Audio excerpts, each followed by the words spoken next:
And what you hear over and over is that it's important to act in community when you're in one of those moments, and that we draw support and sustenance from being together, that it keeps us from being overwhelmed. Because overwhelming us is the strategy of a would-be dictator. Whether it's Donald Trump, whether it was Orbán in Hungary, this is the strategy that they use. Make people feel so overwhelmed that they'll give up. And I'm just going to tell you that in this moment, no matter how difficult it is, we have to double down and find our inner reserves of strength and prepare to run a marathon between now and the midterm elections. There are a couple of terms that have been used by members of the administration.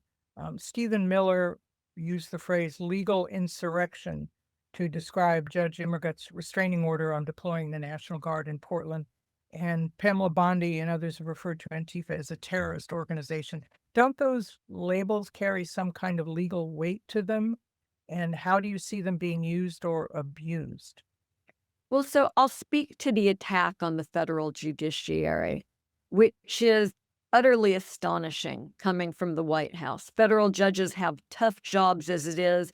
They don't need an attack from the executive branch of government. But we're seeing the president, in essence, painting bullseyes on the back of some of these federal judges by virtue of permitting members of his administration, like Miller, to make these comments, which in some cases have incited violence against these judges. We know that there are judges who have received threats in their chambers. We live in a dangerous climate. This is a moment where our government officials, especially in the White House, should be taking the temperature down, not trying to bring it to a boil. Joyce Vance is our guest, and you can put your question for her in the Q&A box, and we will get to that shortly. Her new book is Giving Up Is Unforgivable. What are some salient points that you want people to take away? Because this book, as Janice says, is instructive in so many ways, bringing us up to speed on what constitutional considerations, legal precedents were like before. So we have a framework for what's going on now and understand how different this really is. I was writing the book. I started in January, just ahead of the inauguration. Donald Trump gets inaugurated, and I'm sure y'all remember, full force through the fire hose, implementing everything in Project 2025, everything everywhere all at once. DOJ, they're terminating employees, they're shutting down federal agencies. It's very clear from early on that this is Trump 2.0, much better organized and more efficient than Trump 1.0. And so I'm writing and I'm tearing up more pages than I'm writing, it felt like, just about every day, because events would overtake where I was. Hi, I'm Pat Morrison, one of the hosts of America at a Crossroads. If you like this video, don't just watch. Head over to our website where you can subscribe for early access to new programs, see our upcoming schedules, and connect directly with our guests in our weekly live streams. Thank you for watching. What I finally realized a couple of weeks in was that I was focusing on where we were weak and where democracy was weak, and that was the wrong approach. That the right approach was to focus on where we were strong. I think that holds up today. If you take a snapshot of where we are and you just look at that picture, we're not in a good place, right? We need to be frank and honest about what's happening in our democracy. The snapshot is devastating. If you look at the long sweep of our history, at 250 years of democracy, you see something different. You see, a country that's born with the original sin of slavery at the time that we emerge with this beautiful Constitution that ultimately permits us to move forward because we accept that democracy isn't perfect, but that it's aspirational, and that we hope is that over time will extend its promise to more and more people. And so in the book, I tried to track moments in our history, court cases, controversies, even the end of the Civil War, and talking about accountability in that period of time, that give us the understanding that our institutions are nimble, that as people, we are far more powerful than we have come to believe. Donald Trump has pushed out this narrative that he's invincible, that there's nothing that we can do to counter him.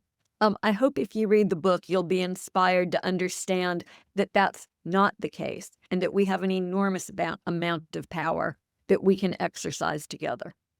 I think people saw a lot of that during the No Kings demonstration on the recent weekend, that something on the order of 7 million people turned out, and there are probably many more who are supportive and sympathize with what it is that the message was that they were getting across. So how does that coalesce into enough to put some movement on that lever to, as Yeah. Archimedes said, a place to stand where you can move the world? You know, one of the lessons of the civil rights movement, so I live in Alabama, and one of the blessings of my life there has been the opportunity to get to know many of the original foot soldiers who marched in Alabama and elsewhere, and to talk with them about how they found the strength to really do something at a moment where many people believed that they could not succeed, that they would face violence, that their lives were at risk, but where they persisted in any event. And what you hear over and over is that it's important to act in community when you're in one of those moments, and that we draw support and sustenance from being together, that it keeps us from being overwhelmed. Because overwhelming us is the strategy of a would-be dictator. You know, whether it's Donald Trump, whether it was Orbán in Hungary, this is the strategy that they use. Make people feel so overwhelmed that they'll give up. I'm sure you've heard some of your friends say this, right? I just can't watch the news anymore. I can't pay attention. It's too painful. There's nothing that I can do. And I'm just going to tell you that in this moment, no matter how difficult it is, we have to double down and find our inner reserves of strength and prepare to run a marathon between now and the midterm elections. And for many of us, that will mean finding community, whether it's online, whether it's in the flesh, whether it's a combination of both. Like the people in the civil rights movement who began with marching and moved on to action, we are in that same place again. And we know that we can succeed. Let me just share one little snippet. You may be familiar with the SAVE Act. It was a piece of legislation introduced into the Congress that was an effort to make it more difficult to vote. It would have required us to prove citizenship, to register. That would have been a poll tax, right? It would have forced people who don't have the money to get a passport out of the electorate. It would have made it more difficult for women who've had name changes to vote. It would have really made it virtually impossible to register online because of the requirement that you hand over in person your proof of citizenship.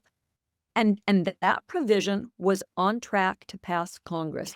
There was enormous, sustained opposition from people like you and me. We called our Republican senators and told them not just no, but hell no. And that measure died on the vine. Far too often we think our elected officials aren't responsive to us.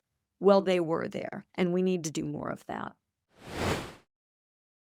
And we'll see you again here. We look forward to your support and your continued attention to the programs that you see right now on your screen that we're going to be offering through the end of the year, a very important year with a perhaps even more important year ahead of us in 2026. I'm Pat Morrison. Thanks on behalf of all of the team here for joining us.